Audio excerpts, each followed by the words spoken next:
Des gens comme Rof, comme Kerry, comme Manu Kay, comme Rimka. Et ils squattaient ma chambre, ils écrivaient « Enlevez la vie à quelqu'un, vous le payez ici-bas. Et pour ceux qui y croient, vous le payerez aussi plus tard après votre Bien mort. sûr. Et très cher. » Et donc, il m'a dit « Il y a un mec, il a mis sa tête dans ma voiture. Je tenais le fusil à pompe pour sortir. Et il m'a tapé dans le fusil. Il m'a dit « Tu vas rien faire. » Je dis « Bah, c'est qui ?» Il dit « Bah, c'est toi. » En fait, il faut être acteur de ta vie, pas spectateur de ta vie. Exactement. Et encore plus, éviter d'être spectateur de la vie des autres. J'ai été assisté de 10 litres d'oxygène, donc je respirais plus par moi-même. Et en étant sincère, je me suis dit, si Dieu me prête vie, j'écrirai un livre. Le livre existe. Paix sur vous. Aujourd'hui, je reçois Samir Salah, alias OGB de la Mafia Cafri. On va revenir sur son parcours dans la musique, les hauts et les bas, et sur la sortie de son premier livre que je vous conseille. Paix sur vous, bienvenue dans le nouvel épisode de The Boclé Talk. Et aujourd'hui, j'ai l'honneur d'accueillir Samir Salah, alias OGB de la Mafia Cafri. Moi, c'est incroyable parce que ça a bercé ma jeunesse. Je me rappelais quand j'étais au collège.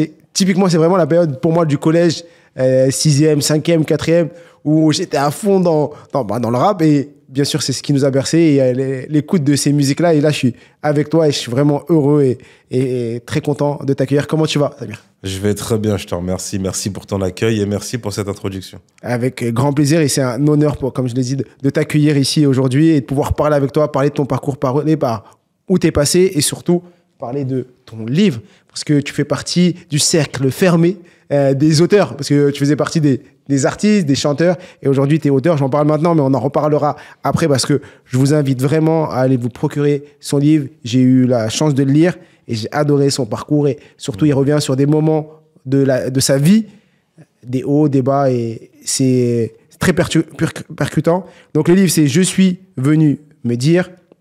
Donc vous le retrouverez sur Amazon et autres, et je vous conseille vraiment de vous le procurer.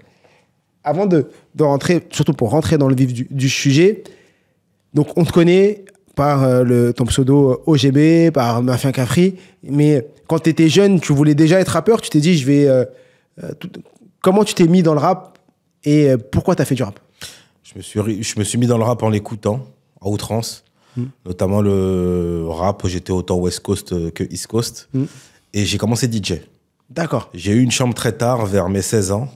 Et à ma première chambre, bon, je dormais pas dehors avant, mais je dormais dans le salon, famille nombreuse, tout ça, Vitry-sur-Seine, 94. Et dès que j'ai eu ma chambre, en fait, je me suis fait comme un petit mini-studio. J'avais une mezzanine, et en dessous, j'ai eu que du matériel de récupération, préampli à lampe. J'avais une platine, mais pas deux. Donc, je mixais que de la main droite, et l'autre, c'était une platine CD. Et donc, j'ai beaucoup écouté de sons. D'accord. Et là, petit à petit, j'ai connu les gens qui faisaient partie d'un groupe qui s'appelait l'Union, qui est devenu la Mafia Cafri, et qui venaient dans ma chambre écrire. Mais moi, je n'écrivais pas à cette époque. Des gens comme Rof, comme Kerry, comme Manu Kay, comme Rimka. Et ils squattaient ma chambre, ils écrivaient. Et moi, je mixais toute la journée. Et je faisais comme dans le film La haine de Mathieu Kassovitz, où je mettais les enceintes. Mais je le faisais instinctivement. J'habitais au deuxième étage du hall 15 à Robespierre, la cité à Vitry-sur-Seine. Je tournais les enceintes et je mixais toute la journée, et les petits jouaient au foot en bas de chez moi, et ils avaient du son tout l'après-midi, toute la matinée. Ouais. Vraiment comme dans le film. Exactement pareil. C'est-à-dire, quand je l'ai vu dans le film, je dis, ah ouais, ok. Normal. Et donc, mais comment tu as appris à mixer ? Parce qu'aujourd'hui, toi, tu as vraiment tout fait en autodidacte. Tout autodidacte. Mais je pense que toute la Mafia Cafri, on a tous fonctionné en autodidacte. On n'a même pas participé à des ateliers d'écriture dans des maisons de quartier. C'est vraiment en écoutant, en observant et en étant curieux, en fait.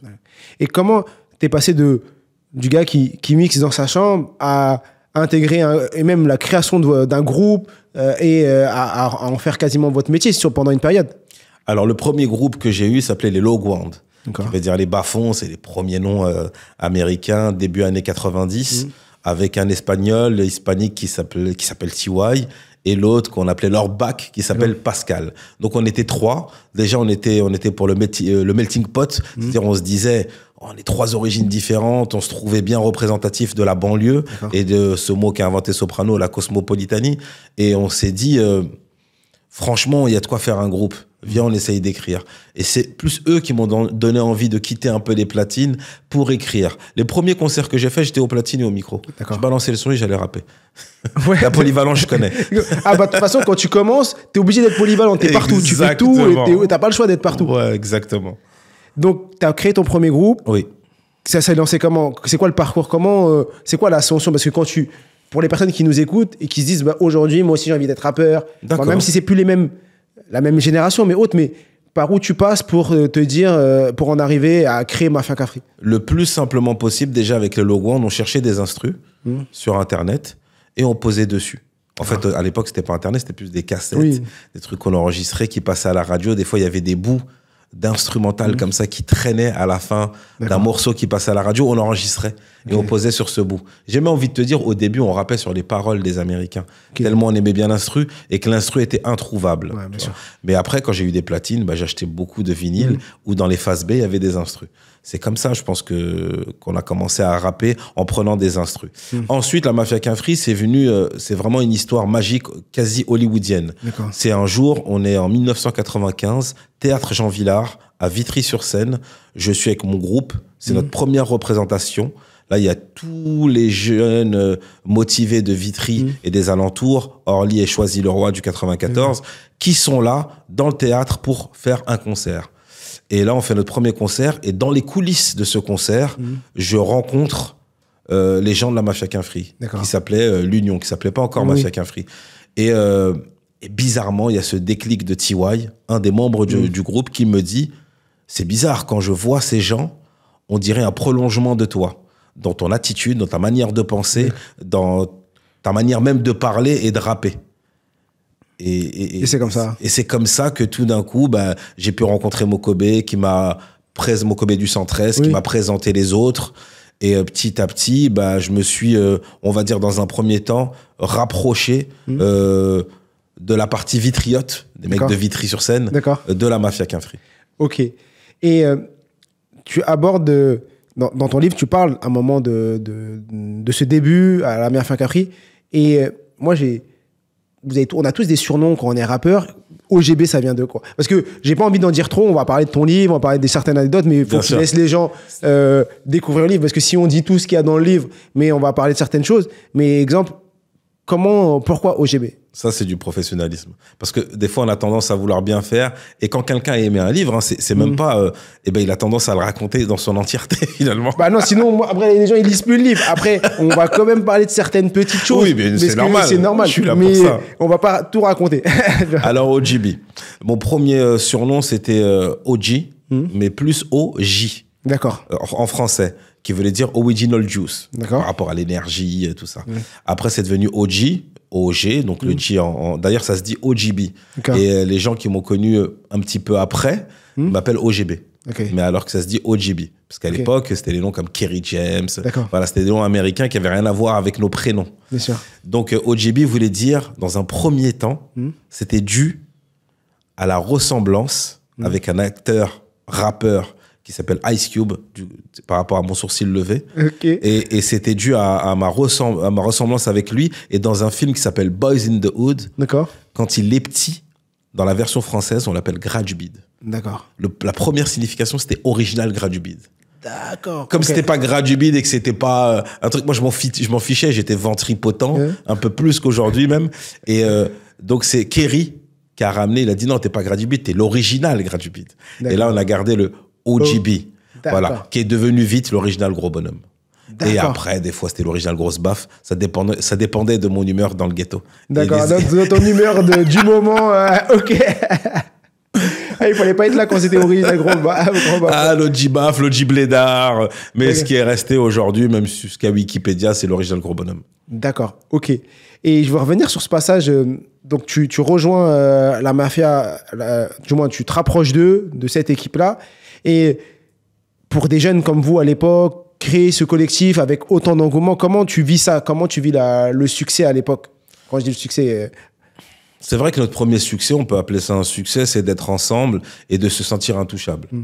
D'ailleurs, notre slogan, c'était « Tu peux pas tester avec la Mafia Cafri ». C'est-à-dire, si tu nous approchais de trop et que tu nous cherchais, pour être poli, des noisettes, des noises, comme dirait à l'ancienne, on se laissait pas faire. Et t'avais pas envie de toute façon. On marchait à 25 dans la rue, donc et sans faire exprès, c'est-à-dire que en parlant et tout, on était nombreux, sans compter tous ceux qui. Quand tu vois les clips à l'ancienne, c'était des clips, c'était incroyable avec le monde et tout. Si tu voyais que. Mais clairement. Et en fait, moi, j'ai toujours vécu ça comme un gang, comme une bande de potes, comme un crew, comme une équipe. Et il y avait pas de leader. Et tout le monde était identique, à la même. Tout le monde avait la même posture et la même ferveur à défendre le groupe. C'est-à-dire, dans un premier temps, on a même fait des featuring qu'entre nous. Parce qu'on était trop nombreux. Et l'idée, c'était qu'on réussisse tous à réussir ensemble. Et comment tu as vécu le succès, toi, à cette époque? Ou quand le succès, est-ce qu'à ce moment-là, commençait à vous reconnaître dans la rue? Parce qu'il n'y avait pas encore les réseaux comme aujourd'hui. D'accord. Il n'y avait pas encore les réseaux sociaux comme aujourd'hui, mais on vous voyait déjà, on vous entendait à la radio, on vous entendait sur Skyrock. Comment tu... Ah, donc l'époque de Skyrock, c'était très agréable. C'était très agréable. Moi, mes potes se sont fait connaître avant moi. Et forcément, je posais dans leur album, on nous voyait dans les clips. Et dans un premier temps, c'est très agréable, on te reconnaît. Et tu as un premier public qui ressemble à qui tu es vraiment. Bien sûr. Voilà, c'est la première personne qui te suit, c'est ceux qui ont l'impression de vivre la même vie que toi. Et forcément, ça se ressent dans le respect qu'ils t'envoient. Et ceux qui comprennent ta musique. Il y a que quand tu deviens hyper connu que là, il y a les haters et tout se mélange et puis, avant, il y a pas beaucoup de gens qui passaient à la télé. Donc, quand tu passais à la télé, t'étais vraiment quelqu'un quand même. Bien sûr. Et on te respectait énormément et on t'apportait que de l'amour. Ok. Aujourd'hui, c'est plus compliqué. La relation à la célébrité, elle est plus difficile, j'ai l'impression. Bien sûr, parce qu'elle est beaucoup plus rapide et elle est beaucoup plus incomprise par certains et il y a beaucoup plus de jalousie.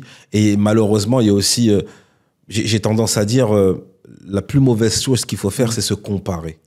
Et il y a beaucoup de gens qui se comparent et ce qui attise la jalousie quand ils passent du temps, des nuits entières, des fois, à scroller et se comparer jusqu'à détester leur vie et détester les gens aussi. Et détester les gens parce qu'ils détestent la vie qu'ils ont, parce qu'ils la comparent à la leur. Et finalement, c'est comme ça qu'ils deviennent mauvais avec eux-mêmes d'abord. T'as vécu la jalousie? J'ai vécu la jalousie, mais la première jalousie que tu vis de plein fouet, c'est les tiens. C'est tes proches. Quand tu dis tes proches, la famille ou les proches dans le groupe? Non, c'est les proches dans la cité, dans les cités voisines dans un premier temps. C'est ceux qui te disent du bien devant et par derrière. D'ailleurs, j'avais fait une introduction dans un de mes albums. L'introduction s'appelait Le chant des hyènes. Je les appelais les hyènes. Bien sûr. Les gens qui étaient comme ça et qui parlaient de toi. Et dans cet interlude, parce que je parlais, c'est des gens qui me disaient « Oh, ça va, Jimmy, j'aime trop ce que tu fais. T'as sorti un album, je vais en acheter 10. » Et derrière, dès que je partais, ils disaient, t'as vu, il se la raconte lui. Voilà, c'est le grand classique. Et mais toi, tu l'as vécu comment? Toi, tu le vivais bien ou parce qu'il y en a, dès qu'ils commencent à avoir un peu de jalousie, ils ont du mal à le vivre. Vraiment, ils le prennent sur eux. Ils ont ce syndrome de l'imposteur. Ils disent c'est pas mérité. Je devrais pas être là. Ça les freine. Il y en a qui mettent le frein à main à cause des autres. Ouais, mais et il y en a d'autres qui passent au-delà de tout ça et qui y vont et qui disent non, j'y vais quand même. Moi, j'ai pas connu. J'ai toujours connu le succès à travers mes potes. Comme ils étaient toujours plus connus que moi. Donc, je le vivais bien. Mais je me suis toujours dit, peut-être inconsciemment dans un premier temps, qu'est-ce que j'aimerais pas être à leur place. Parce que je voyais à quoi ils étaient confrontés quand tu n'arrives plus à aller faire tes courses. Moi, mes premiers enfants, j'étais en poussette, j'étais connu. J'étais en poussette, ça va, Oji, ça va, et toi? Je pouvais être dans les magasins, mais les autres ne pouvaient plus. Et il y a un moment où tu kiffes, tu as la cote avec les meufs, tu as tes potos qui font des cadeaux, en espérant certains des retours et d'autres non. Mais moi, ça m'a toujours permis de garder une stabilité et un recul par rapport à mes proches. Et ça, je pense que ça m'a beaucoup aidé. Et je dis même aujourd'hui, avec beaucoup de recul, que Dieu m'a préservé de la réussite. Que Dieu t'a préservé. On parlera de cette notion de Dieu, parce que je sais que c'est quelque chose d'important pour toi aujourd'hui. Mais toi qui as vécu, tu me disais, le succès à travers d'autres personnes, aujourd'hui, effectivement, tu as des personnes qui ne peuvent pas aller faire leurs courses. Qui sont arrêtées. Est-ce que quand tu en parles avec tes amis, comment ils le vivent, ça? Je pense que dans un premier temps, ils l'ont super bien vécu. Ils se l'ont pris de plein fouet, c'est cool, on te reconnaît, on veut faire des photos. Et puis ça nourrit ton ego. Ouais. Mais il y a un moment, quand tu nourris et que tu deviens obèse, c'est moins cool. Ouais. Parce que tu as des problèmes de santé, tu vois. Et il y a un moment, quand tu es plus connu et que tu deviens anorexique, c'est pas cool aussi. Ouais. Parce que c'est des problèmes de santé. Oui. Je pense que dans tout, c'est l'équilibre qui Oui. compte. Et l'équilibre, forcément, c'est un métier où tu ne l'as pas forcément. Ouais. Ça doit être très rare de trouver des gens qui sont dans la musique et qui sont totalement en équilibre avec eux-mêmes. Parce qu'ils sont dépendants et de l'humeur des autres et du jugement sur leur musique. Et ça, c'est très compliqué à vivre en tant qu'être humain. Ouais, parce qu'à tout moment, tu te remets à chaque fois que tu sors un album, tu te remets en question et tu remets ton niveau, ta personne devant le public. Et d'un coup, imagine, tu étais adulé, tout le monde adorait ta musique. Et d'un coup, on te dit, bah, en vrai, ton album, il est nul. Ça, c'est horrible. Ça doit être horrible. Et aujourd'hui, encore pire. Parce que nous, à l'époque, comme tu l'as dit au tout début, il n'y avait pas de réseaux sociaux. Ouais. Mais aujourd'hui, si tu t'amuses à lire les commentaires, ça te détruit. Ouais. Et si t'es pas armé contre ça, c'est très compliqué. Armé psychologiquement, bien évidemment, c'est très compliqué parce que bah, ça a mis des gens dans la dépression. Ouais. Déjà, tu vois, dans des métiers de la fonction publique ou d'autres métiers, voilà, dans la téléphonie ou tout ce que tu veux. Déjà, si t'es pas armé psychologiquement, c'est compliqué. Bah, alors imagine le game de la musique. T'es aimé et tout d'un coup, t'es détesté. Qu'est-ce que tu dirais aux gens qui nous écoutent, qui ont peur du regard des autres et qui sont dans... ils ont peur de mettre un post sur Instagram ou faire quelque chose parce qu'ils ont dit tout le monde ils vont être comparés, ils vont être jugés. Et ceux qui sont jugés et qui ont des commentaires négatifs, qu'est-ce que tu leur dirais, toi, si tu les avais devant toi, une personne qui vient te voir, dit je vais tout arrêter, je vais pas essayer parce que j'ai des commentaires négatifs ou j'ai peur d'avoir des commentaires négatifs. Tu leur dirais quoi? Moi, je leur dirais bah arrête, écoute-toi, suis ton instinct. Après, si tu es déterminé à vendre un produit, à vendre un savoir-faire, fais abstraction d'eux. Tu n'es pas obligé de lire les commentaires. Aujourd'hui, il y a un truc qui s'appelle commentaires désactivés, qui existe depuis longtemps. Désactive tes commentaires. Mais si tu es tenté de lire, parce que dedans, il y aura du bon, mais il y aura aussi du mauvais. La personne que tu dois vraiment aimer le plus, que tu dois satisfaire le plus, que tu dois éduquer au plus haut niveau, c'est toi-même. Le reste, ceux qui sont autour, c'est juste des avis et une perspective de pensée par rapport à ce qu'ils ont vécu, eux. Ouais, si tu arrives à te mettre ça dans la tête, ça te sauvera, en fait. Ça te sauvera. Exactement. Dans ton livre, tu commences directement par le Covid. L'aventure que tu as eue. Pourquoi tu as décidé, dans l'écriture de ton livre, de commencer par ça? Cette notion-là et cette anecdote, c'était pas qu'une anecdote, c'est plus qu'une anecdote, mais pourquoi tu as commencé par ça? Parce que ça a été la cause et l'accélération de l'écriture du livre. J'ai toujours voulu écrire un livre. Je me suis dit, à un moment, j'écrirai un livre, je remettais à plus tard. J'avais comme ça des petites briefs de notes dans mon PC ou à l'écrit. Et je me suis dit, écrire un livre, ça doit être bien, mais ça doit être dur. Voilà. Mais là, en fait, quand j'ai eu le Covid en mars 2020, c'était la première vague du Covid. J'ai été frappé de plein fouet. Hein. J'ai été hospitalisé à l'hôpital Saint-Antoine dans le 12e arrondissement. J'ai été assisté de 10 litres d'oxygène, donc je respirais plus par moi-même. Et à un moment où j'avais ce rendez-vous avec moi-même tous les jours. Et en étant sincère, je me suis dit, si Dieu me prête vie, j'écrirai un livre. Le livre existe. Et là, aujourd'hui, il est là. Ouais. Donc, c'est à la sortie de ton hospitalisation que tu as commencé à écrire, que tu t'es dit... excuse-moi de te couper, j'ai commencé à le penser avant de l'écrire. Je suis resté 8 jours à l'hôpital. Le livre dure 8 jours. C'est le livre, l'ossature du livre, pour ceux qui vont me découvrir à travers ton émission. C'est un aller-retour entre la chambre d'hôpital et mon vécu. Ouais, c'est ça. C'est-à-dire que je connaissais tellement ma chambre par cœur que n'importe quel élément de mon hôpital me sert de transition avec mon vécu. Et voilà, je peux voir par exemple une horloge, le temps qui passe, je vois la trotteuse, je m'endors, je suis toujours entre songe et réalité. Et quand je m'endors, je me réveille, je suis ailleurs dans ma vie. Ouais. Je vois une femme de ménage qui me prend pour un Antillais, comme la plupart du temps. Elle parle arabe devant moi, sauf que moi, je parle arabe couramment. Et elle me fait, et tout d'un coup, je me noie dans son regard et dans ce qu'elle est en train de faire. Et tout d'un coup, je suis en train d'écrire le chapitre Maman, parce que je suis le fils d'une femme de ménage, paix à son âme, et ça m'a rappelé tout de suite à elle. Voilà comment j'ai pensé le livre. Effectivement. Parce que c'est vrai que ta mère, elle a une place importante dans ton ouvrage aussi, paix à son âme, que Dieu lui fasse miséricorde. Amen. Cette notion, est-ce que cette notion de la maman, en quoi elle était, c'est aussi, pourquoi t'en parles autant et pourquoi c'est aussi important pour toi? Parce que ma maman, c'est, comme j'ai l'habitude de le dire, c'est socle de mon cœur, c'est ma vie. Ouais. C'est ma vie. Hein. C'est ma vie, sa mort, c'est encore ma vie. Je suis l'héritier de son passage sur Terre.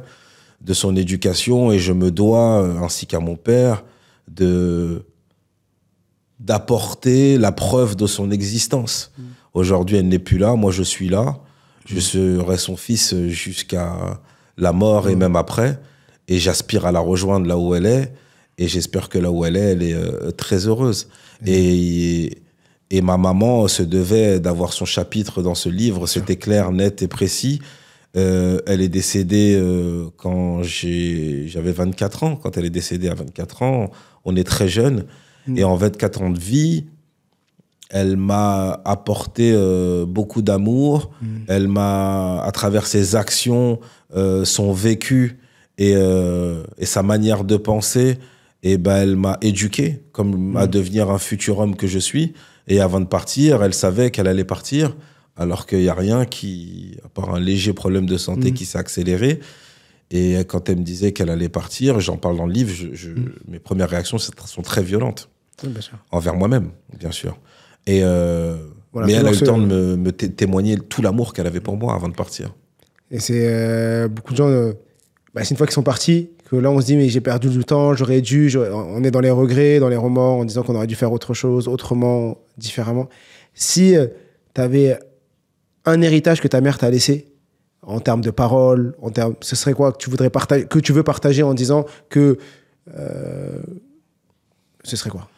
Le non-jugement des gens et le respect. Ma maman, c'est quelqu'un qui respectait tout le monde.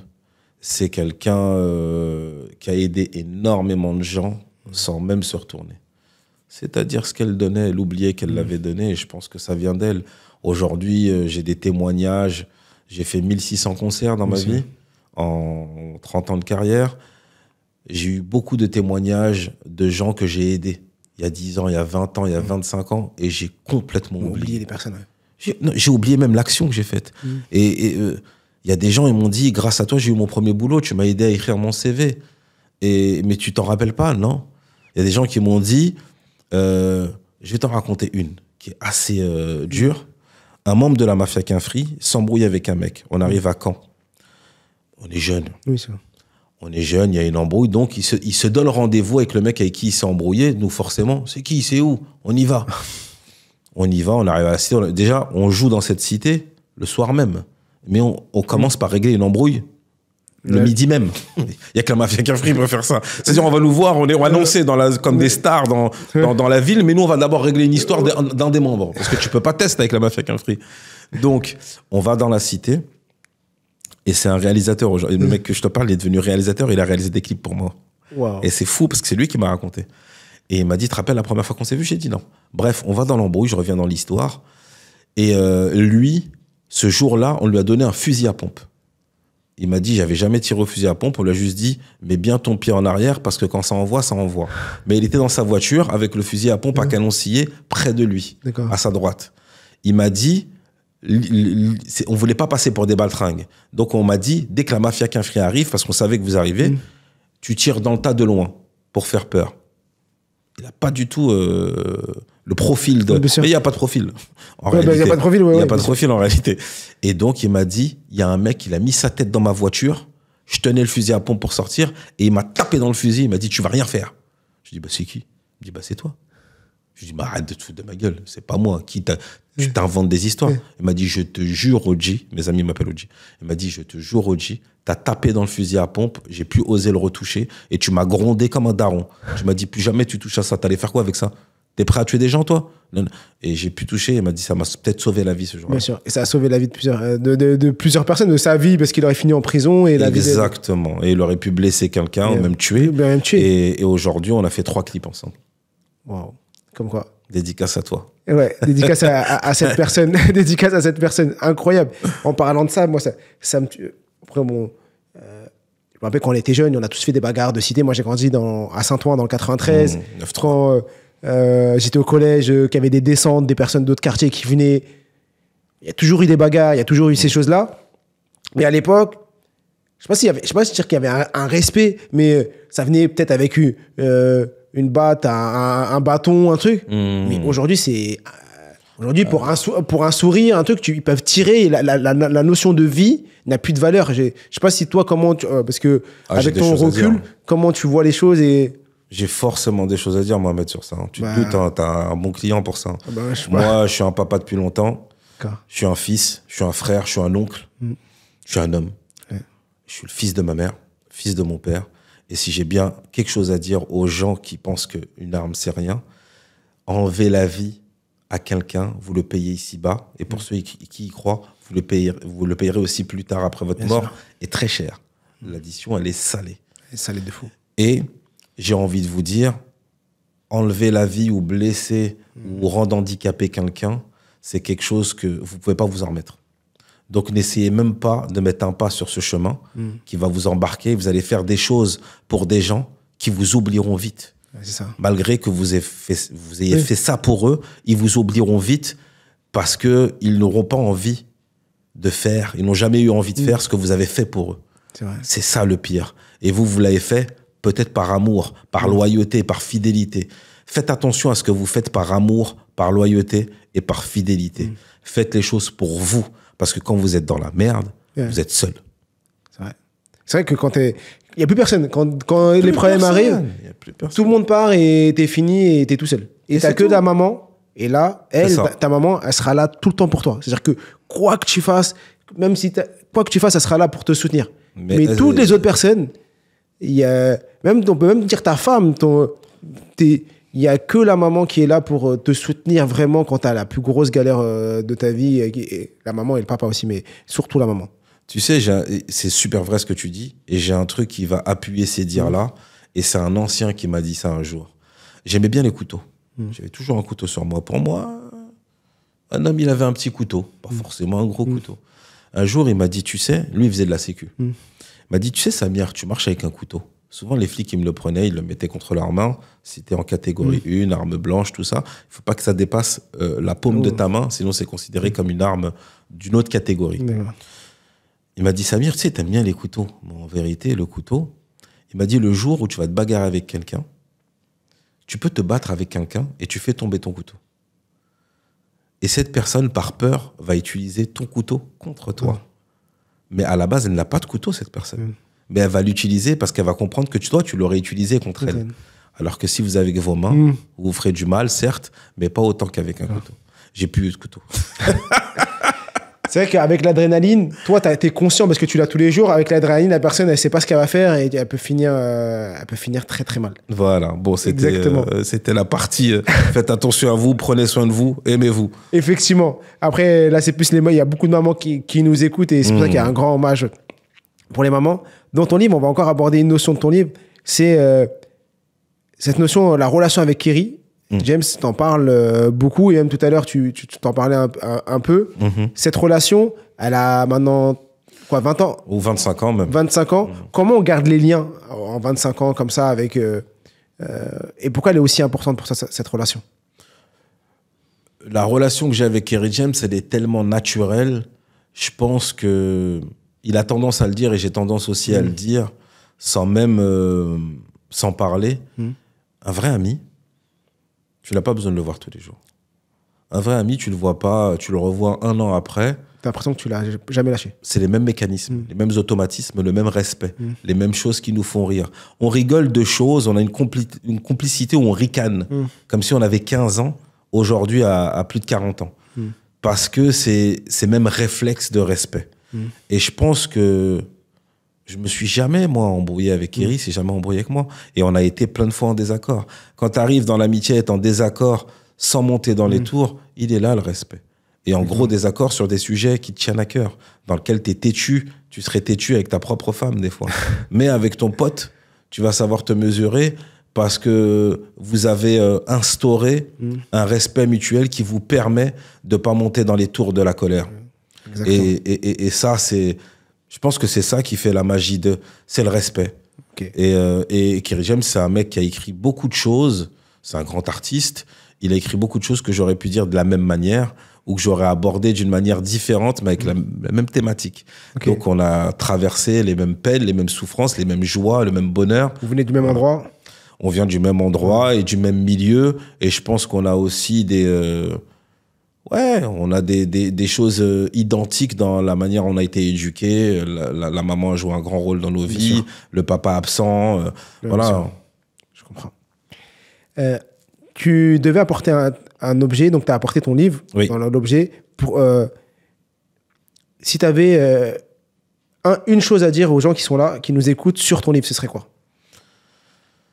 C'est un livre où tout le monde, forcément, va se reconnaître.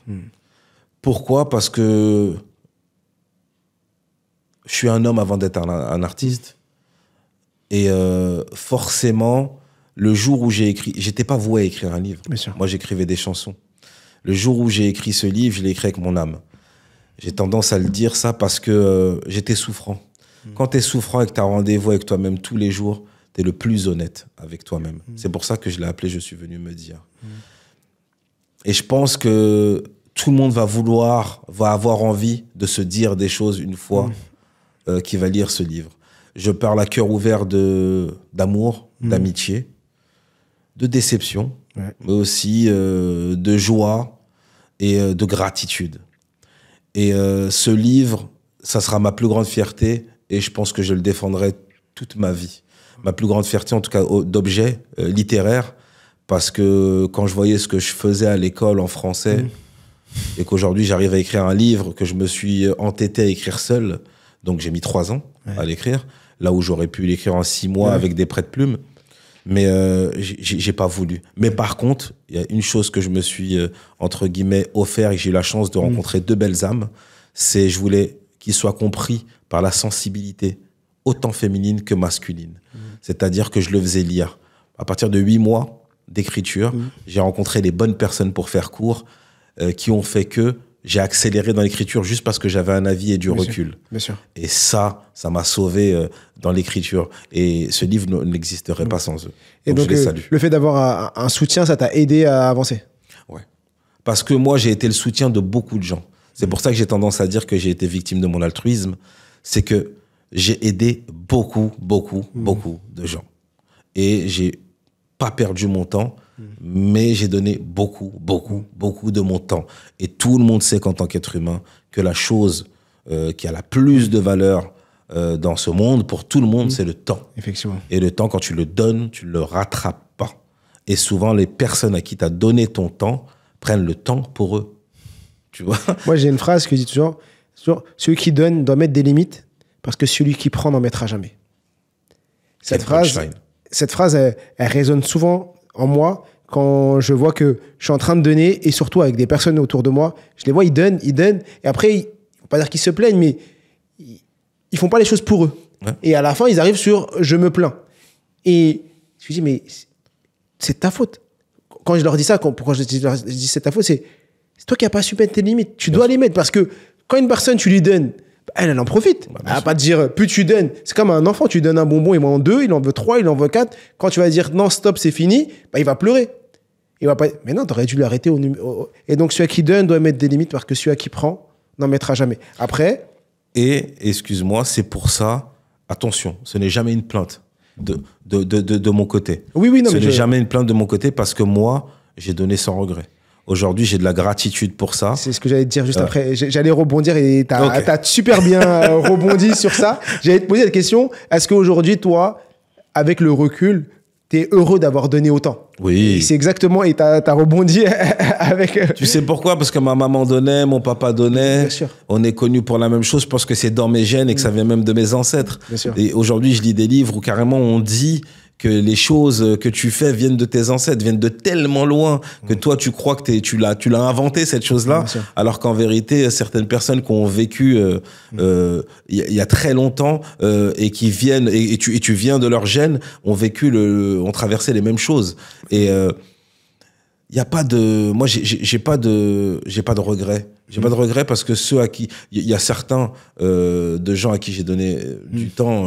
qui, entre guillemets, ont voulu me le rendre ou ont de la gratitude pour ça et me l'ont fait comprendre. Mais même ceux qui ne l'ont pas, je leur en veux pas. Moi, j'ai comme, c'est pas un mantra, mais un mode opératoire. Je donne sans attendre et je sais que j'attends pas que les gens me rendent, mais je sais que Dieu, après c'est ma vision, je sais que Dieu va me rendre. C'est-à-dire que soit il me rendra ça sur terre, soit il me le rendra après, mais il va me le rendre. Donc c'est surtout ça. Quand tu fais pas pour les gens et dans mon activité, dans ce que je fais, je suis toujours en train de donner. C'est-à-dire que je donne énormément et je suis obligé de donner.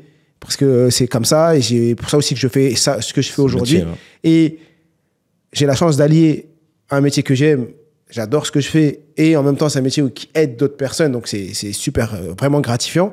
Mais tu le fais, et tu vois des transformations. Moi, j'ai des messages de gens qui me disent, j'ai repris les études, j'ai fait ci, j'aide mes enfants. Tu vois, tu as des choses, des accomplissements qui sont incroyables. Moi, je suis très heureux de le voir et de voir ça, mais je sais que indirectement, je veux pas que cette personne vienne me dire, bah, grâce à toi, j'ai eu ça. Je vais juste dire que je sais que Dieu va me le rendre, ou que dans ma vie, le jour où je vais être en galère, des fois, je suis en galère et je vois des gens qui viennent m'aider et je me dis, mais qui a mis cette personne sur mon chemin? Moi, je me dis des fois que c'est des actions que j'ai fait un jour qui ont fait que cette personne est dans mon chemin aujourd'hui, et elle me permet de faire ce que j'ai envie de faire. Et ça, c'est top. Bravo, monsieur Mohamed Bouclé. Non, mais bravo à toi, parce que non, mais parce que je pense comme toi, et même pour les péchés, je dis toujours, je préfère payer de mes péchés ici-bas que d'en souffrir dans l'au-delà. Ouais. Donc, même quand j'ai du mal et des galères, ce qu'on appelle des épreuves, parce que chez nous, on dit que Dieu éprouve ceux qu'il aime, et dans plein de religions, de cultures, de manières de penser, on dit ça. C'est pour ça que chez nous, vous entendez toujours « Oh, hamdoullah, hamdoullah ». C'est devenu même comme « Inch'Allah » des mots français. « Oh, hamdoullah, hamdoullah ». Parce que nous, on a été éduqués ouais, j'ai cette galère, mais merci mon Dieu. Ouais, exactement. On sait pourquoi on l'a, on sait que ça va passer, on sait que c'est un moment à réceptionner et à accepter. Ce qu'on appelle dans le développement personnel l'acceptation. Ouais, l'acceptation, la résilience. La résilience, le lâcher prise, voilà. Ça va avec tout ça. Hein. Mais après, bon, c'est pas le sujet. Non. Parce que, non, quand je dis que c'est pas le sujet, c'est que on pourrait parler 2 heures de ça, oui. parce que oui. quand je dis ça, parce que quand je dis que c'est pas le sujet, c'est qu'aujourd'hui, moi, je vois plein de gens qui qui sont dans le dev perso et autres, mais il y a, pour moi, le développement personnel est inspiré de la spiritualité, et inspiré, il y a plein de notions. Complètement. Tu dis, mais en vrai, ils disent ça, c'est parce que c'est déjà écrit, c'était déjà là, c'était déjà des choses. Bien sûr, le fait, ils disent oui, le soir avant de te coucher, choisir 5 choses pourquoi t'as de la gratitude. Parce que mais nous, on le fait tout le temps. On dit de remercier Dieu pour tout, remercier pour le repas. Et en vrai, il y a plein de choses qui ont une similitude. Aujourd'hui, les gens veulent apporter cet aspect scientifique, où ils utilisent le développement personnel parce que... mais nous, on l'a déjà dans notre spiritualité, et c'est déjà écrit, et on le savait. Et c'est pour ça qu'aujourd'hui, on est aligné, et quand il y a des choses qui arrivent, les gens disent, mais comment tu fais? T'as telle galère? Je dis, bah ouais, mais c'est le dessin, c'est comme ça, tu veux que j'avance, je suis dans l'action, et c'est ce qui nous a été demandé. Quand on me dit, mais pourquoi tu lis? Et le premier mot qui a été révélé, c'est lis. Donc, pourquoi lire, c'est important? Pourquoi apprendre, c'est important? Mais c'est la première chose qui nous a été demandée, a été demandée à notre prophète, c'est de lire. Oui. Donc, après, chacun a ses croyances, chacun pense comme il le veut. Mais c'est... mais pour moi, c'est... Excuse-moi, je te laisse terminer. Non, mais pour nous, du moins, dans mon cas de figure, c'est comme ça que je réfléchis. Ouais. Et j'ai envie de te dire, toutes les croyances se rejoignent. Moi, j'ai traîné avec et pu discuter avec des gens de différents horizons, de différents... Et franchement, le développement personnel, c'est un rappel. C'est un nouveau mot qui existe depuis bien longtemps, mais qui arrive et qui chemine le monde. Et souvent, ça devient un buzz aussi, un truc qui rapporte de l'argent énormément. Tous les livres de développeurs, aujourd'hui, il y en a beaucoup qui font énormément d'argent, qui t'apprennent pas grand-chose, mais dans ta vie, tu as besoin de le réentendre d'une autre manière. Exactement. Là où tu l'as entendu petit, ne fais pas ça, fais ça, souhaite-toi du bien, il t'arrivera du bien, fais du bien, il t'arrivera du bien, tu fais du mal, il va t'arriver du mal à un moment. Et voilà, c'est des choses qui sont répétées d'une autre manière, et l'être humain a besoin qu'on lui répète les choses encore et toujours, parce qu'il les assimile, mais il les oublie aussi vite qu'il les assimile. Exactement. Nous sommes que des êtres humains, en fait. Par exemple, les 4 accords Toltec, ça, on l'a déjà. C'est-à-dire que t'as pas besoin, fais pas d'a priori, toutes ces choses-là. N'interprète pas. Mais sans, trouve des excuses. Nous, on dit, trouve des excuses pour ton frère, 99 excuses. C'est exact. C'est ça. Mais tout ça est là, et c'est juste mis avec d'autres mots, dit différemment, et on en arrive où ce qu'on voit aujourd'hui. Exactement. Dans ton livre, et c'est un peu un sujet d'actualité, tu critiques un peu le show business, l'industrie. Pourquoi t'as voulu parler de ça, et en quoi aujourd'hui t'es plus critique sur ce que les gens vivent aujourd'hui dans ce monde du show business, et effectivement, nous, quand on est spectateur, on voit les paillettes, on voit la réussite, on dit que c'est trop bien, ils ont une super vie. Comment toi aujourd'hui tu vois les choses avec ton recul, et qu'est-ce que tu dirais aux jeunes qui espèrent ça alors qu'ils pourraient faire beaucoup mieux et différemment? Mon livre s'appelle « Je suis venu me dire ». Il était hors de question que je ne sois pas sincère avec moi-même. La personne, s'il y a bien quelqu'un que j'aime et à qui je peux faire confiance, c'est à moi-même. Parce que, crois-moi, j'ai fait des choix des fois où je pense que très peu auraient fait ce choix de cette manière à ce moment-là. D'accord. Je pense que le succès, des fois, était à quelques pas, mais il m'a fait peur. Et il y a aussi cette idée aussi de le showbiz. J'ai vu, entendu, compris des choses irracontables. C'est-à-dire, il y a un moment où tu es tellement déçu. Les gens sur qui... Il y a des gens que tu suis, sur lesquels tu t'appuies tellement que tu calques la vie que tu crois qu'ils ont. Tu calques sur ce qu'ils disent, mais qu'ils ne sont pas. Et tu leur donnes ta vie. Mais quelque part, tant mieux, parce que heureusement que tu ne sais pas ce qu'ils sont vraiment. Parce que crois-moi, tu serais mais tellement déçu. Tout le monde n'aura pas la ref, mais ça ferait des stans d'Eminem. Allez voir, écoutez ce morceau de Stan, traduisez-le, regardez le clip, vous allez comprendre de quoi je parle. C'est que la déception peut entraîner la haine. Bien sûr. Et quand t'aimes quelqu'un et que t'es tellement déçu, arrêtez de croire. Il n'y a pas d'être humain au-dessus de l'être humain, et arrêtez de croire que les gens que vous adulez font mieux que vous et, et ne traversent pas les mêmes problèmes que vous. Nous sommes qu'entre êtres humains. La Terre, on n'est qu'entre êtres humains. Alors vous pouvez voir des gens qui ont de l'argent, des gens qui n'en ont pas, tout ce que vous voulez, mais faites attention à ce que vous croyez comprendre, aux images qu'on renvoie. Il n'y a jamais quelqu'un sur Instagram qui va se réveiller et se dire « Je suis une merde. Quelle merde je suis. » Aujourd'hui, vous savez ce que j'ai fait? Eh ben, j'ai écrit ça alors que j'ai jamais pensé. Je me suis embrouillé avec ma mère, je lui ai manqué de respect. Ma femme, je l'ai frappée. Moi, il y a personne qui raconterait ça. Mais après, j'avais une anecdote, c'est un ami à moi. Il me dit quoi? Il me dit, je suis au resto, je vois un couple juste à côté de moi. Ils arrivent au resto, ils prennent leur téléphone, ils font des photos, main dans la main, du style, avec le petit truc. Ils s'embrouillent. Juste comme ça. Et il me dit, ils ont fait les stories en mode avec le sourire. Et il m'a dit, j'étais juste à côté de moi. Il m'a dit, juste après, ils n'ont pas dit un mot du repas. C'était les deux sur leur téléphone, à pas du tout se calculer. Et il me dit, c'est incroyable. Et effectivement, moi, j'en parle beaucoup, de faire très attention à ce qu'on voit sur les réseaux, parce que c'est juste une perception. C'est une image que les gens veulent faire montrer d'eux. Et effectivement, ce que tu vois n'est pas la personne. C'est comme la carte n'est pas le territoire. En développement personnel et en PNL, on dit la carte n'est pas le territoire. Exemple, la carte du métro de Paris, c'est pas Paris. Et aujourd'hui, les gens te montrent une carte de leur vie, mais c'est pas leur vie. Et il y a un gars qui disait aussi, si les gens le mettent sur le réseau, c'est qu'ils le font pas assez souvent. Parce que quand c'est trop habituel, ils le montrent pas. Exactement. C'est-à-dire que si tu te réveilles tous les matins à 5 heures du matin, tu vas pas tous les matins mettre une story. Mais comme une fois dans l'année, tu t'es réveillé à 5 heures du matin, tu vas mettre, ouais, aujourd'hui, 5 heures du matin, je suis en Miracle Morning, j'ai lu 5 livres, j'ai fait ci. Miracle Morning. Tu vois le truc? C'est que ils vont faire la story en disant, oui, j'ai fait ci, j'ai fait ça. Les gars, des fois, ils font ça et après, ils vont se recoucher. Ah, bien sûr. Mais bien sûr. C'est Hollywood, c'est un film, c'est Truman Show. C'est Truman Show, si vous n'avez pas vu le film, les plus jeunes, allez regarder. Truman Show, il t'explique très bien ça. C'est vraiment... Et pour revenir dans la musique, il y a des gens... en fait, moi, j'ai tendance à dire qu'ils sont un personnage qu'ils préfèrent à eux-mêmes. C'est-à-dire, au début, c'est un personnage qui se donne, qui a un surnom. Bien sûr. Bon, après, on leur dit leur alter ego, ce qui fait un peu flipper, mais pourquoi pas. Et finalement, ils deviennent ce personnage qu'ils avaient emprunté. Le personnage prend le dessus sur l'être humain qu'ils sont vraiment. Ouais. Et finalement, ils se perdent là-dedans et ils commencent à aimer plus ce personnage qu'eux-mêmes. Et c'est comme les gens qui fument. Par exemple, au début, je parlais, excuse-moi, les gens qui fument, au début, tu fumes un joint. Tu rigoles. Ah, ça fait fumer, ça fait rire de fumer. On rigole, on est entre fumeurs, tout ça. Et je vais en parler parce que c'est important. Je sais qu'il y a beaucoup de jeunes sur les réseaux sociaux. Tu fumes.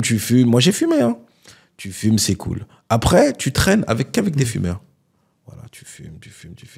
Après, quand tu fumes pas, tu t'ennuies. Parce que t'es pas autant marrant. T'es pas aussi in. T'es pas assez bien. T'es pas assez dans le coup. Et tu te sens fade. Donc, tu fumes de plus en plus tôt pour être la personne que tu préfères que tu es quand tu es dans cet état. Exactement. Et finalement, tu fumes du matin au soir. Et tu verras même que quand tu arrêtes de fumer, certains t'en veulent. Ils ne veulent plus traîner avec toi. Bien sûr. Parce que tu n'es plus comme eux. Tu n'es plus comme eux. Et en fait, c'est la drogue. Parce que c'est de la drogue. Bien sûr. Qui vous réunit. Qui vous liait. Alors que c'est pas l'amitié, c'était uniquement la drogue. Et effectivement, mais je suis entièrement d'accord et je le vois moi au quartier, je le vois avec des amis. Et c'est pour ça que à un certain âge, moi j'ai eu la chance de jamais fumer, jamais bu, même la chicha, j'ai jamais fumé. Mais à un moment, on s'est séparés de certains amis parce qu'ils sont rentrés dans ce monde-là. Et comme moi, j'étais pas avec eux, je chantais il y avait un manque d'écho. Bah oui, bien sûr. D'un coup, t'es pas des leurs. T'es pas des leurs, t'es plus le gars marrant, t'es plus d'après eux. Et donc, à un moment, tu dois arrêter et tu dois changer d'amis. Et aujourd'hui, en fonction de tes objectifs, en fonction de d'où tu as envie d'aller, effectivement, tu dois choisir parce que tu es la moyenne des 5 personnes que tu côtoies. Regarde les 5 personnes avec qui tu es tous les jours, tu es sa moyenne. Tu es la moyenne des 5 personnes. Complètement. Et donc, si tu as envie d'atteindre un objectif, tu as envie d'être une personne que tu n'es pas aujourd'hui parce que tu dis j'aimerais atteindre ça, j'ai l'envie de devenir cette personne, ben, trouve les personnes qui ont déjà atteint ce que tu as envie d'atteindre et essaie de les côtoyer. Tu verras que tu vas te transformer pour en arriver là. Je suis complètement d'accord. Mais sans oublier de pas du tout te détériorer parce qu'il y en a aussi, à cause de ça, ils oublient qui ils sont réellement. Et ça, c'est faire très, très attention. L'équilibre. L'équilibre, ouais. L'équilibre, c'est la base. Le milieu. Tu devais apporter un livre. Est-ce que tu peux nous dire quel était ce livre et pourquoi tu l'as choisi? Les 5 blessures qui empêchent d'être soi-même de Lise Bourbeau. C'est un livre qui m'a... Il y a un moment, je parle dans ma propre autobiographie que j'ai fait une thérapie.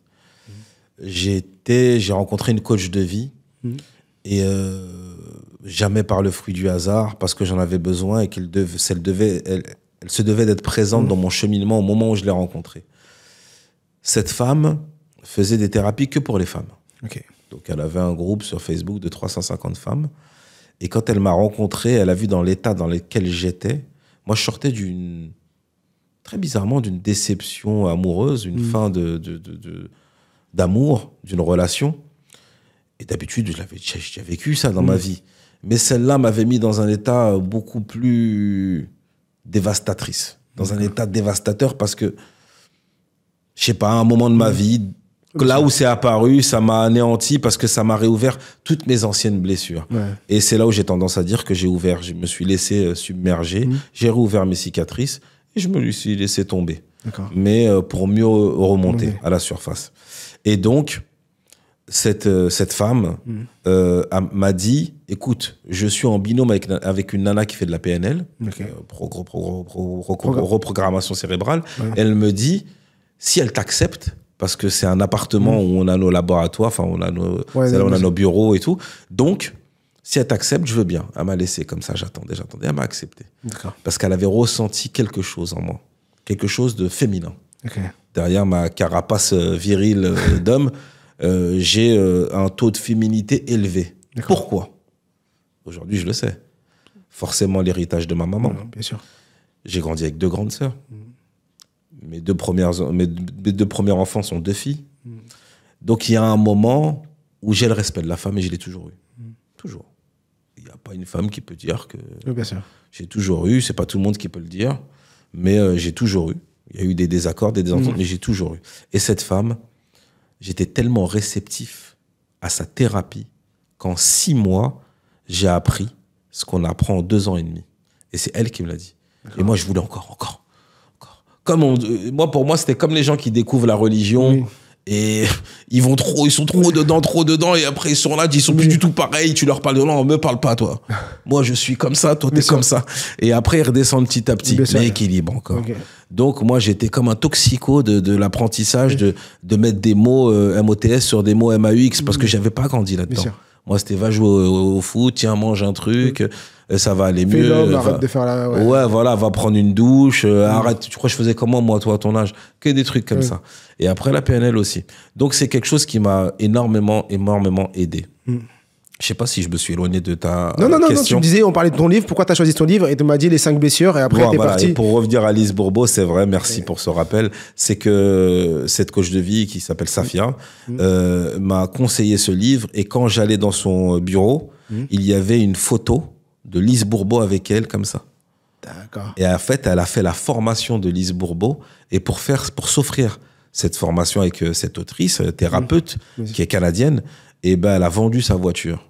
Wow. Elle m'a dit, à un moment dans ma vie, j'avais besoin de la rencontrer. J'écoutais tellement de podcasts, j'ai lisé tellement de livres que j'ai voulu la rencontrer. J'ai vendu ma voiture et je suis parti et j'ai fait toute la formation qui coûte, je crois, 10 000 euros. Wow. Et elle m'a dit, et ça lui a changé à tel point où elle est devenue elle-même coach de vie. Et franchement, elle s'est occupée de moi. C'était la meilleure personne que j'aurais pu rencontrer à cette période de ma vie. Et de ce livre, c'est quoi l'enseignement que t'en retires? C'est que on parle jamais des blessures liées à l'enfance. Et souvent, on a été éduqué d'une manière. Et moi, c'est pareil, c'est que ça va jusqu'à te dire, si tu te tiens de cette manière, si tu as une corpulence de cette manière, c'est parce que quand tu étais jeune, tu as été confronté à quelque chose qui t'a entraîné à développer cette manière d'être, de penser et de pas t'armer assez pour réceptionner ce qu'on appelle des fois le mal-être, ou même le bien-être des fois. Parce qu'il y en a, ils savent pas réceptionner le bien-être. Ils vont le bafouer. Ça veut dire ils vont être heureux 2 secondes, là où ils vont être malheureux 2 heures. Ouais, exactement. Tu vois? Et ils vont aimer se plaindre et s'entourer de gens qui aiment se plaindre et rester comme ça dans une spirale, comme tout à l'heure, les fumeurs qu'on prenait comme exemple. Bah, c'est pareil. Alors que si tu t'entoures de gens qui sont heureux de vivre, bah, tu seras forcément heureux. Et tu sauras plus rendre, en plus, tu sauras plus conseiller des gens qui viendront vers toi parce qu'ils se sentent mal. Je suis entièrement d'accord. Et quand tu m'as dit ça, j'ai directement vu cette image de ces groupes qui font que parler, qui sont que dans le négatif, dans le négatif, tout le temps. Quand tu leur parles, t'as même pas envie de les avoir parce qu'ils sont que dans le négatif et ils s'entourent de gens dans le négatif pour alimenter, ils sont dans cette spirale et ils sont toujours en train de mettre des pièces. C'est la météo, c'est l'État, c'est la pluie, c'est un tel, c'est ci, c'est ça. C'est-à-dire que il y a du soleil, il fait trop chaud, il fait trop froid. Il y a toujours quelque chose qui va pas et t'as l'impression qu'ils peuvent pas être heureux. Du moins, ils font leur mode opératoire, il est comme ça. Et même chez nous, on n'en parle pas assez parce que moi, je suis algérien, forcément, je pourrais sortir un drapeau et être fier. mais il y a aussi ce truc chez les Nord-Africains où aussi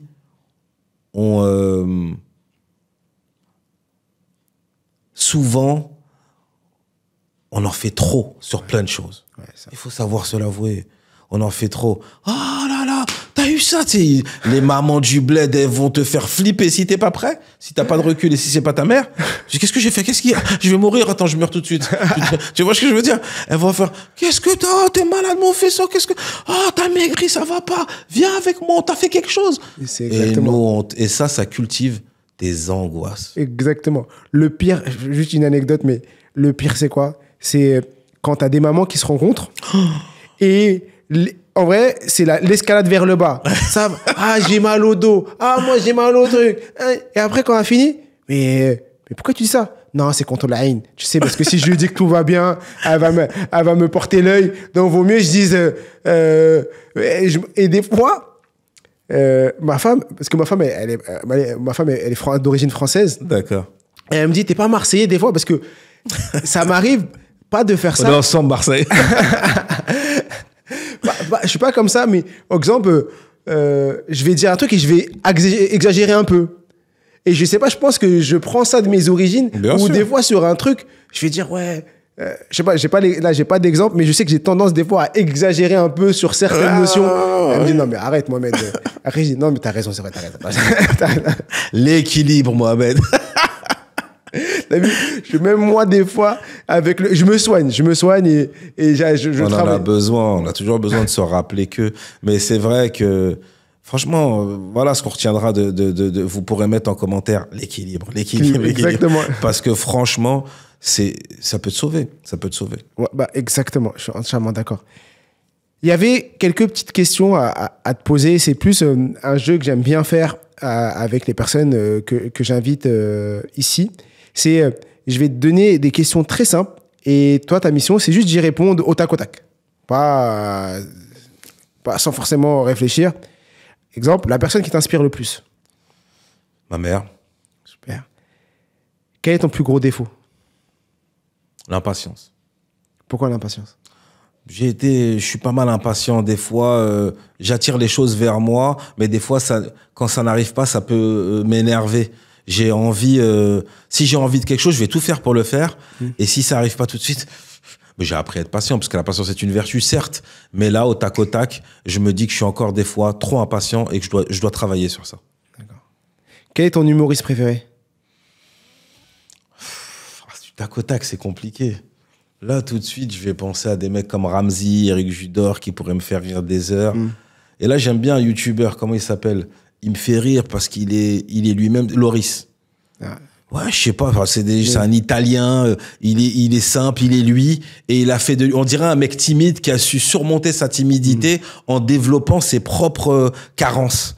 Et quand tu arrives à faire de tes carences ou de ton naturel un atout majeur qui te rapporte carrément de l'argent parce qu'on aime ce que tu es, je trouve ça cool. Okay. En parlant de timidité, je voulais aborder ça. Est-ce que toi, tu as fait quand même 1600 scènes? Est-ce que avant de les faire, tu étais timide, tu étais réservé, ou comment tu vis ce fait de faire autant de scènes, d'être toujours monté sur scène? Est-ce que tu as cette appréhension avec le temps qui s'estompe complètement, ou aujourd'hui? Franchement, il y a beaucoup d'artistes, qui disent le jour où tu n'as plus d'appréhension avant de monter sur scène, arrête. On aura toujours, quand je dis on, je pense aussi à Kerry James encore une fois de plus, parce que souvent on se regardait et des fois on montait lui côté cour, moi côté jardin, et on se rejoignait avec Teddy Corona, et je voyais qu'il faisait des choses qui fait que je voyais qu'il était stressé, et que moi aussi, on a chacun nos petits trucs qui nous déstressent, alors qu'on sait que 1/10 de seconde on est sur scène, on se revoit 2 heures après, à la fin du show. Mais ce petit truc que tu as dans le bide, chacun fait comme il peut pour le gérer, et il existe toujours. Tu montes encore sur scène aujourd'hui? Ouais, il n'y a pas longtemps, c'était sur la dernière tournée avec Kerry. Hein. Mais aujourd'hui, je fais quelques conférences, je parle à quelques personnes. C'est d'autres genres de scènes, mais c'est des choses qui m'attirent. Mais je fais moins de scènes rap, de concerts, pour moi-même en tout cas. Ok. Si tu pouvais voyager dans un temps, dans le temps que tu veux, dans quelle époque tu aimerais être? Les Vikings. Non, mais j'aurais bien été à l'époque... Alors, je vais pas la situer, mais je vais dire à une époque où on était... où ils vivaient, ils mangeaient sainement, ils rigolaient de choses simples, et ils étaient pas dans le m'as-tu vu, mais ils vivaient simplement. Les choses qu'on essaye de nous retrouver à toutes les époques, qui a existé à un moment ou à un autre, avec sûrement les défauts de leur époque. Mais il y a des choses où, par exemple, tout ce qui est pesticides, tout ce qui est, ça n'existait pas. Il n'y avait pas besoin de dire c'est bio, c'est bio. Bien sûr. C'est bio parce que c'est cultivé, il n'y a rien, la terre elle est saine. C'est que plus on avance, plus toutes les choses sont polluées, y compris notre manière de penser et des fois même notre manière d'être. Exactement, voilà. Je suis entièrement d'accord avec toi. Si tu pouvais avoir un super pouvoir, ce serait lequel? À chaque fois, je dis l'invisibilité. Je sais pas pourquoi. Je sais pas qu'est-ce que j'ai avec ça. Enfin, à chaque fois, c'est le premier truc qui me vient. Mais si j'avais un super pouvoir, ça serait de rendre heureux ceux qui n'arrivent pas à l'être. Ou sinon, ça serait guérir du cancer. Parce que c'est un fléau. Ça fait trop longtemps que ça dure. Et des fois, j'arrive pas à croire qu'il y a autant d'intellectuels, autant d'argent, et il n'y a pas de remède à ça. Et c'est encore une autre discussion. Ouais, ça, c'est une autre discussion. Après, le remède, il sera là quand il faudra qu'il soit là. Tu as bien répondu. Je pense comme toi. Exactement. Après, ça ne veut pas dire que, et ça, c'est important de le dire, c'est pas parce que tu penses comme ça que tu n'es pas dans l'action.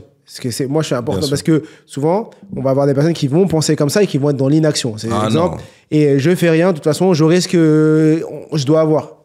Effectivement, tu auras ce que tu dois avoir, mais il faut faire les actions. Et à ce moment-là, tu auras fait toutes les actions dans ton possible, tout ce que tu peux faire. Et là, tu auras. Quand j'ai fait l'Olympia, et quand j'ai commencé à dire je vais faire l'Olympia, on m'a dit mais t'es fou, c'est pas possible, tu pourras pas. Et à la fin, oui, je l'ai fait. Mais c'est parce que je me suis donné les moyens.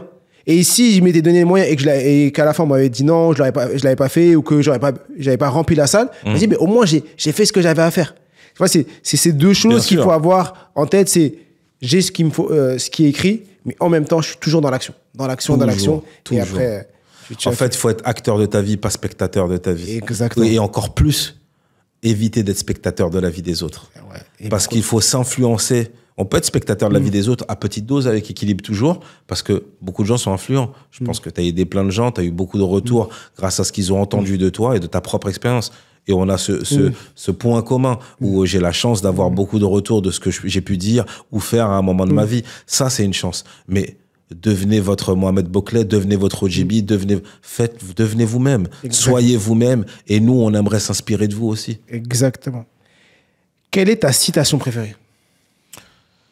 Je sais pas si elle est préférée, si c'est du tac au tac, je vais avoir un peu... J'aime bien Li Fetmet en arabe, ce qui est passé est mort, Li Fetmet. Et j'aime bien... c'est un truc qui se répète souvent, surtout dans la colère. Okay. Ne fais pas aux autres ce que tu n'aimerais pas qu'ils te fassent. C'est tellement simple, mais tu peux la conjuguer et la mettre pour...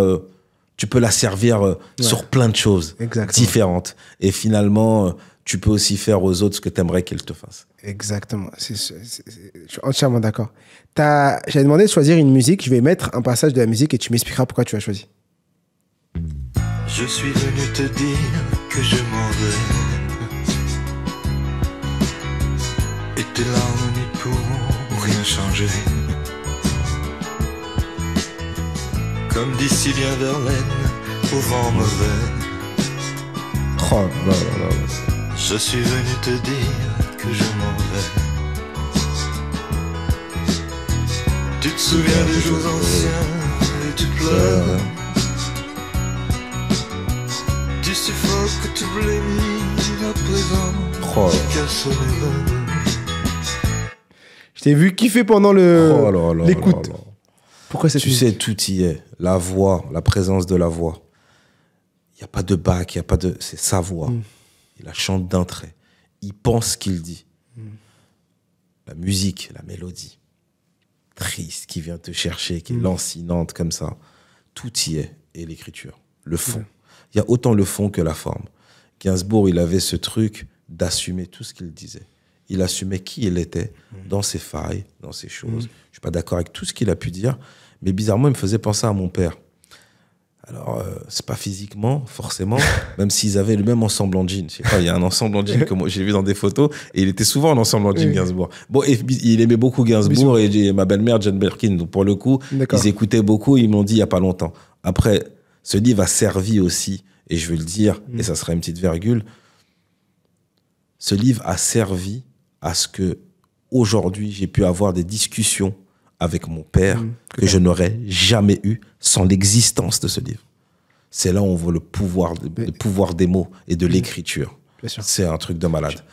Et pour revenir à Gainsbourg, c'est je suis venu te dire que je m'en vais. Mon livre s'appelle « Je suis venu me dire que je suis bien vivant et que je suis bien là et que je compte bien profiter de cette vie ».